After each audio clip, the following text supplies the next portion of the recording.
Baik, bismillahirrahmanirrahim. Assalamualaikum warahmatullahi wabarakatuh. Perkenalkan, nama saya Naila Hafid Azahra. Saya mahasiswa program studi pendidikan agama Islam dengan NIM 2312144 dari kelas 4B Fakultas Tarbiyah dan Keguruan Universitas Islam Negeri Sultan Maulana Hasanuddin Banten. Di sini saya akan menjelaskan tentang desain kurikulum, yang dimana ini adalah tugas saya untuk memenuhi pada mata kuliah pengembangan kurikulum dengan dosen pengampu yaitu Dr. Helnanalis MPD. Baik, sebelum kita masuk ke materi, mungkin saya akan sedikit menyinggung dulu sebelum kita masuk ke materi. Nah, pendidikan di sini merupakan salah satu aspek yang penting dalam membangun suatu negara. Nah, melalui pendidikan juga, generasi muda akan dapat mempersiapkan diri untuk menjadi sumber daya manusia yang sangat berkualitas dan dapat berkontribusi pada pembangunan negara. Oleh karena itu, pendidikan ini sangatlah harus dirancang dan juga sangat penting sedemikian rupa supaya apa? Supaya dapat mencapai tujuan pendidikan yang telah diinginkan ataupun yang telah kita rencanakan. Nah, masuk kepada desain kurikulum. Nah, desain kurikulum di sini merupakan salah satu aspek yang paling penting di dalam pendidikan. Lalu desain kurikulum yang baik juga dapat mempengaruhi seperti baik hasilnya dari tujuan capaian pendidikan tersebut dan bisa meningkatkan kualitas pada pendidikan itu. Namun, jika kita mendapatkan ataupun seperti pendidikan itu mendapatkan desain kurikulum yang tidak efisien, maka itu akan mengakibatkan pendidikan tersebut tidaklah tepat ataupun menghasilkan yang tidak sesuai apa yang kita inginkan. Nah, oleh karena itu, maka di sini saya akan membahas apa pengertian dari desain kurikulum, apa tujuan desain kurikulum, apa manfaat desain kurikulum, apa ciri-ciri desain kurikulum, apa saja macam-macam desain kurikulum, dan apa saja sifat-sifat desain kurikulum, lalu bagaimana strategi pengembangan desain kurikulum ini? Nanti akan kita bahas satu persatu. Baik, di sini kita akan memasuki materi yang pertama yaitu pengertian desain kurikulum. Menurut KBBI, desain ini berarti kerangka ataupun suatu bentuk juga bisa menjadi rancangan. Nah, maka dari itu desain di sini sangat populer sekali, seperti sering digunakan oleh perancang busana ataupun perancang bangunan. Dan juga desain di sini memiliki arti yang bisa kita gunakan sebagai kata kerja ataupun kata benda. Jika kita lihat dari bentuk kata kerja, nah desain di sini memiliki arti sebuah proses untuk menciptakan objek baru, sedangkan jika kita lihat dari kata benda, maka desain ini digunakan untuk menyebut sebuah hasil dari suatu proses yang telah kreatif, baik wujudnya ini ada ataupun nyata dan bisa jadi berupa rencana. Akan tetapi, jika menurut Omar Hamalik, desain ini merupakan suatu direction yang berfungsi untuk memberikan dasar, arahan, tujuan, dan teknik yang ditempuh dalam memulai dan melakukan kegiatan. Nah, desain yang dimaksud dalam penulisan ini yaitu suatu rangkaian pelaksanaan model desain kurikulum dalam dunia pendidikan. Nah, lalu ada juga menurut Kemendikbud, kurikulum adalah rencana dan pengaturan yang berisi tujuan, isi, dan bahan pelajaran. Nah, kurikulum juga mencakup cara yang digunakan sebagaimana pedoman dalam penyelenggaraan kegiatan belajar mengajar. Sedangkan kalau misalkan menurut para ahli, kurikulum di sini tuh merupakan tujuan pendidikan yang ingin kita capai. Bagaimana kayak pendidikan tersebut akan kita capai, akan kita dapatkan, ataupun seperti pengalaman pendidikan yang disediakan untuk kita capai pada tujuannya. Nah, bagaimana caranya? Caranya itu kita bisa menggunakan desain kurikulum ini secara efektif dan menggunakan desain ini sebagai indikator bahwa indikator di sini bisa menentukan kalau tujuan tersebut telah tercapai. Jadi, dapat kita simpulkan bahwasannya desain kurikulum ini adalah suatu proses perencanaan dan pengembangan kurikulum yang sistematis dan juga terstruktur untuk mencapai tujuan pendidikan yang telah kita inginkan ataupun yang telah kita rencanakan, dan juga melibatkan penyusunan rancangan ataupun model kurikulum yang sesuai dengan visi dan misi sekolah, serta melibatkan semua pihak yang terkait termasuk para siswa, masyarakat, dan guru dan juga sebagainya. Itulah materi pertama, lalu kita akan masuk ke materi yang kedua, yaitu ada tujuan desain kurikulum. Nah, teman-teman, tadi kan sudah saya bahas apa pengertian dari desain kurikulum, lalu kita akan membahas tujuan desain kurikulum. Nah, desain kurikulum di sini melibatkan identifikasi tujuan pembelajaran dan kegiatan yang akan membantu siswa mencapai tujuan tersebut. Dan proses desain kurikulum juga memerlukan penilaian sumber daya apa yang dibutuhkan untuk melaksanakan kegiatan dan memastikan keberhasilan siswa. Desain kurikulum juga bisa kita peroleh melalui beberapa metode, yakni contohnya seperti mencontoh ataupun memodifikasi kurikulum yang sudah tersedia sebelumnya untuk diklarifikasikan berdasarkan kelas ataupun mata pelajaran sebagai bentuk pengelolaan terhadap pengembangan desain kurikulum, yang kemudian akan dilakukan pengujian aspek di dalam desain tersebut di desain kurikulum yang baru dan memadukan kedua strategi tersebut, bagaimana baiknya dan ataupun bagaimana kurikulum ini ke depannya akan berjalan. Lalu, desain kurikulum ini dirancang berdasarkan orientasi terhadap disiplin ilmu yang sangat sekali relevan dengan kondisi dan yang telah disetujui oleh peserta didik dan juga masyarakat yang ada di lingkungan tersebut. Nah, kurikulum didesain dan dikembangkan sesuai prosedur ini dengan tetap mengikuti mekanisme perkembangan kurikulum sekolah pada umumnya. Jadi, dapat kita simpulkan bahwa tujuan desain kurikulum ini adalah merumuskan rancangan kurikulum yang telah komprehensif sesuai dengan kebutuhan dari peserta didik dan juga tujuan pendidikan nasional. Karena tujuan dari desain kurikulum ini adalah untuk menciptakan pengalaman pendidikan yang memiliki alur dan juga struktur. Salah satu aspek terpenting dalam mendesain kurikulum juga adalah mengembangkan cara bagi siswa untuk menerima umpan balik tentang kinerja mereka. Nah, cara terbaik untuk melakukannya adalah dengan menggunakan sistem yang memungkinkan guru dan juga siswa ataupun administrator untuk melihat seberapa baik ataupun seberapa jauh kinerja siswa tersebut dalam mengerjakan tugas yang telah kita berikan, dan dapat juga mencakup tes standar seperti ulangan harian ataupun yang lainnya. Kegiatan belajar di kelas ini atau bahkan permainan bisa dilakukan di dalam kelas ataupun di luar kelas, karena ini bisa meningkatkan kreativitas dan juga pemikiran pada siswa. Ini bisa membantu siswa untuk belajar lebih efektif, efisien, dan aktif juga. Baik, tadi adalah tujuan dari desain kurikulum. Lalu kita akan memasuki materi yang ketiga, yaitu manfaat dari desain kurikulum. Nah, teman-teman, ternyata desain kurikulum ini sangat memiliki manfaat loh, banyak juga manfaat-manfaatnya. Nah, yang pertama, ini ada meningkatkan kualitas pembelajaran. Nah, di sini desain kurikulum bisa meningkatkan kualitas pembelajaran dengan merancang komponen kurikulum yang sesuai dengan visi dan misi sekolah ataupun pendidikan itu. Nah, hal ini bisa memungkinkan bagi siswa untuk mendapatkan pengalaman belajar yang relevan dan juga bermakna, serta meningkatkan efektivitas metode pengajaran yang digunakan oleh para guru. Yang kedua, ada memfasilitasi proses pembelajaran yang terstruktur.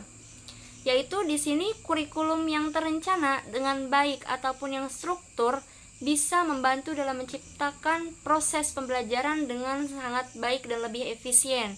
Nah, ini termasuk pengorganisasian materi ajar, yaitu seperti kegiatan belajar, evaluasi ataupun evaluasi hasil belajar siswa yang sistematis, sehingga bisa memudahkan siswa untuk memahami dan menguasai berbagai konsep.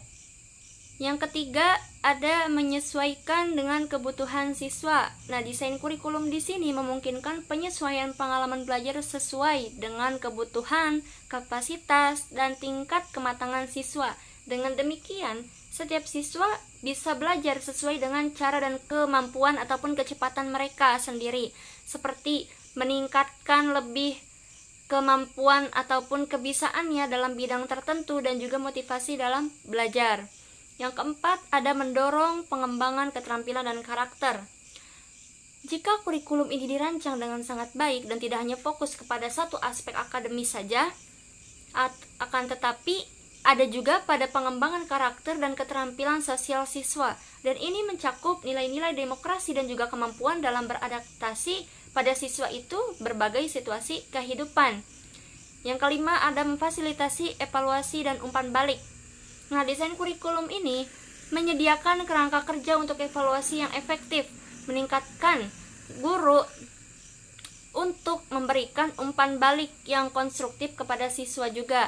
Dan evaluasi ini sangat penting untuk mengukur bagaimana kemajuan siswa, apakah siswa tersebut sudah memenuhi kriteria ataupun sudah bisa pada pembahasan tersebut, dan juga menyesuaikan metode pengajaran siswa jika diperlukan. Pastinya setiap guru mempunyai metode-metode tertentu kepada anak muridnya. Yang keenam, ada menyediakan pengalaman belajar berkelanjutan. Di sini kurikulum yang baik itu mendukung pengalaman belajar yang berkesinambungan, di mana pengetahuan baru dibangun di atas pengetahuan sebelumnya. Hal ini juga bisa membantu siswa untuk meningkatkan apa yang mereka pelajari dengan pengalaman mereka sebelumnya, sehingga bisa memperkuat pemahaman pada diri mereka sendiri.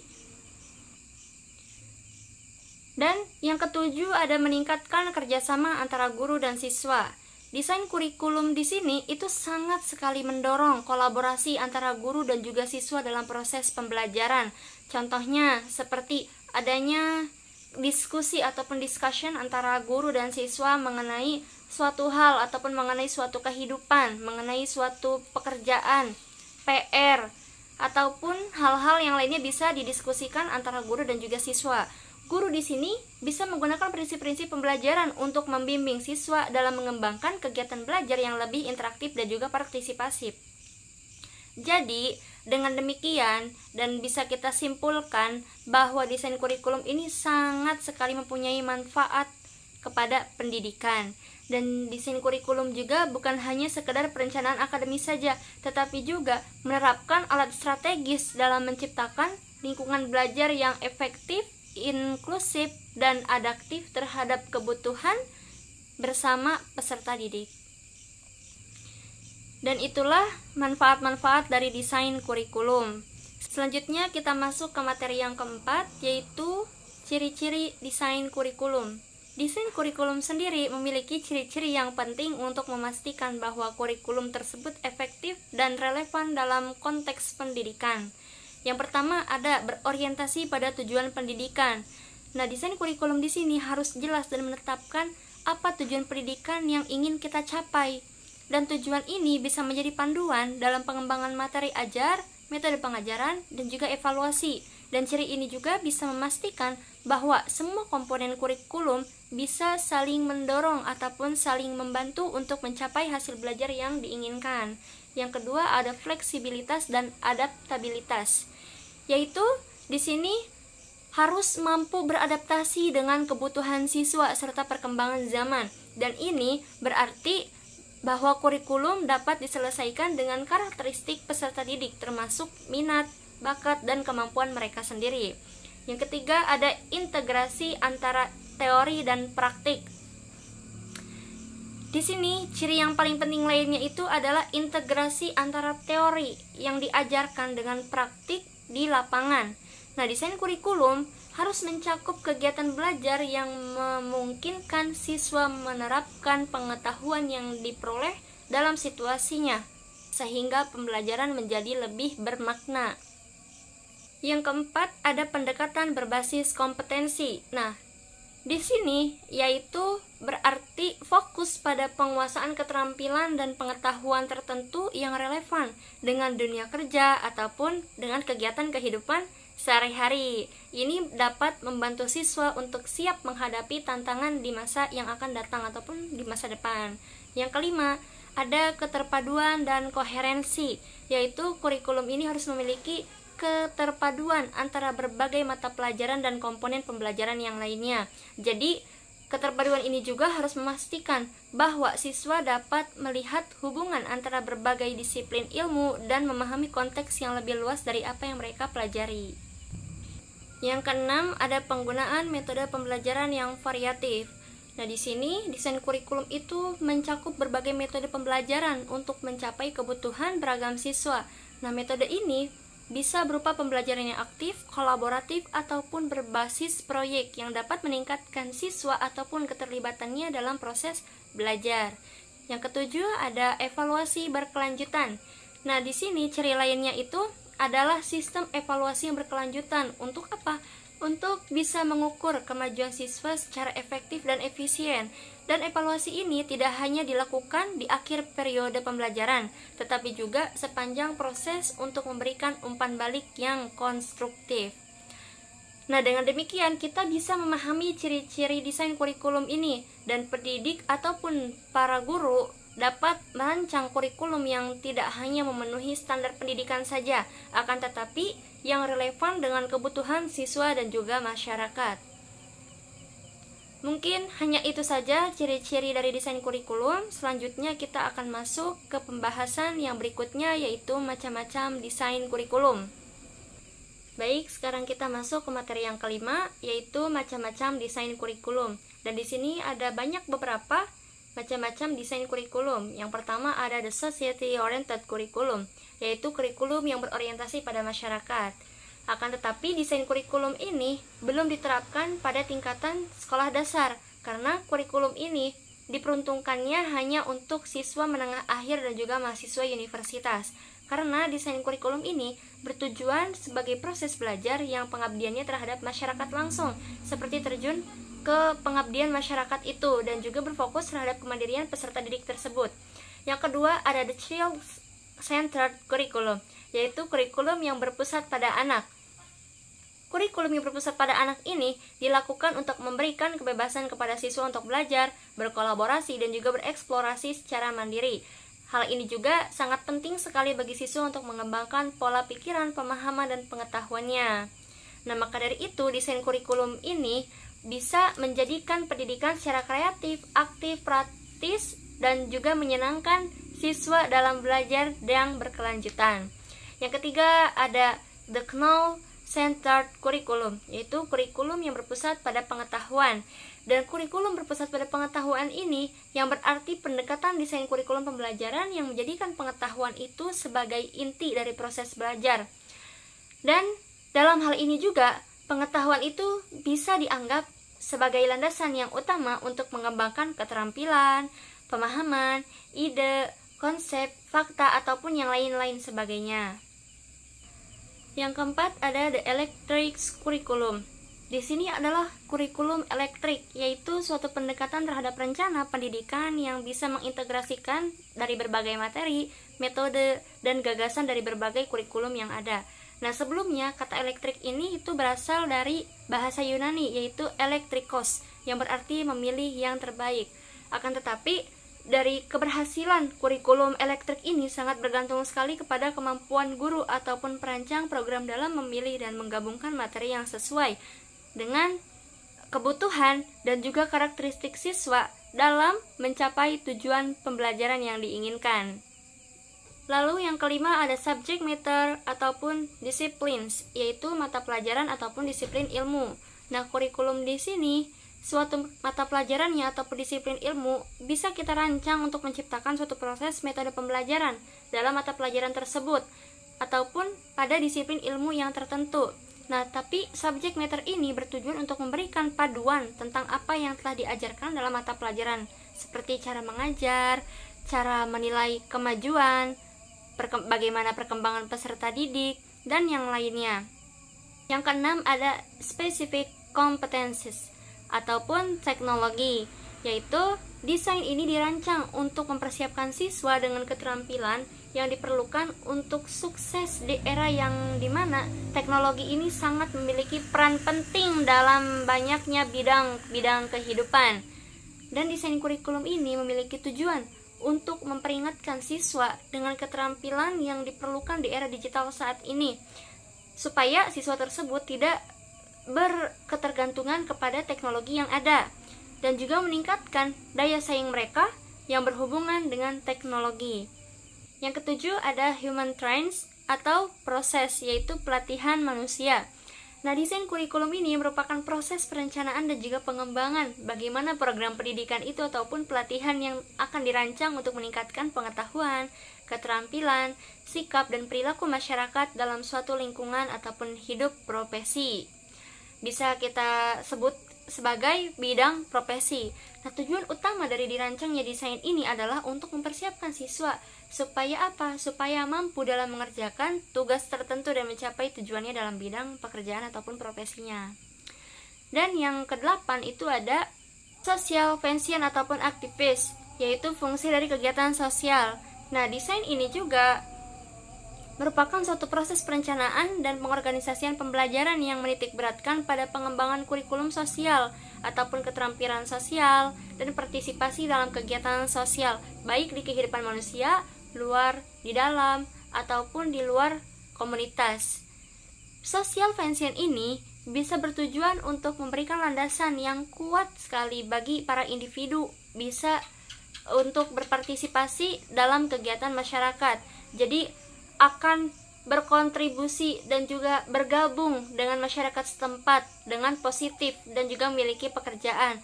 Dan program ini sangat penting sekali untuk pengembangan sosial individu ataupun setiap orang, dan tidak hanya dalam hal pendidikan saja, akan tetapi ini juga sangat penting untuk kehidupan sehari-hari di dalamnya. Yang ke-9 ada individual needs and interests ataupun activists, yaitu kebutuhan dan minat dari individu.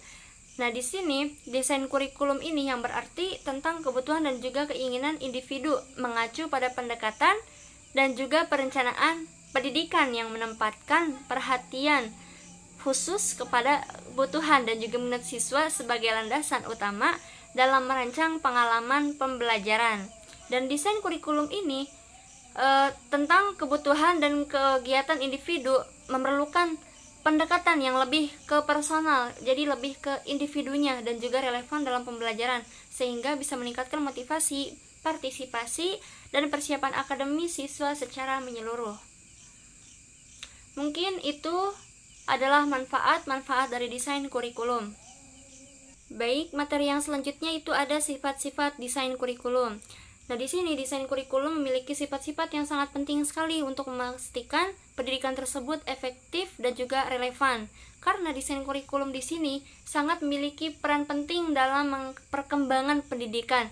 Untuk apa? Untuk mencapai tujuan yang telah kita inginkan ataupun yang telah menjadi sasaran kita. Tujuannya ini seperti apa? Lalu sifat-sifatnya pun ada satu strategis, yaitu hal yang sangat penting untuk mencapai tujuan pendidikan nasional adalah strategis. Yang kedua ada komprehensif, yaitu mencakup keseluruhan aspek-aspek kehidupan dan penghidupan masyarakat. Yang ketiga ada integratif. Integratif di sini berarti mengintegrasikan rencana yang luas, mencakup pengembangan dimensi kualitas dan kuantitas. Yang keempat ada realistik. Realistik di sini berarti berdasarkan kebutuhan nyata peserta didik dan kebutuhan masyarakat. Yang kelima ada humanistik. Humanistik di sini berarti menitik beratkan pada pengembangan sumber daya manusia, baik yang kuantitatif maupun kualitatif. Yang keenam ada futuralistik. Di sini futural itu mengacu jauh sekali ke depan, yaitu dalam merencanakan masyarakat yang maju. Jadi seperti berpikir ke depannya ini masyarakat akan seperti apa. Nah, yang ketujuh ada integral, yaitu mendukung manajemen pendidikan secara sistematik. Yang kedelapan ada berstandar, dan berstandar di sini mengacu kepada pengembangan kompetensi yang sesuai dengan standar nasional. Yang sembilan ada bersertifikasi, yaitu untuk melayani keragaman dari peserta didik. Dan yang terakhir yaitu yang ke-10 ada desentralistik. Desentralistik di sini dikembangkan oleh daerah sesuai dengan kondisi dan juga potensi daerah tersebut. Nah, lalu dengan kita mempertimbangkan semua sifat-sifat tersebut, sifat-sifat dari desain kurikulum ini, maka kita bisa mengembangkan itu semua untuk mencapai tujuan yang telah kita inginkan dan juga meningkatkan dari kualitas pendidikan. Lalu kita masuk ke materi yang terakhir. Di sini ada strategi pengembangan desain kurikulum.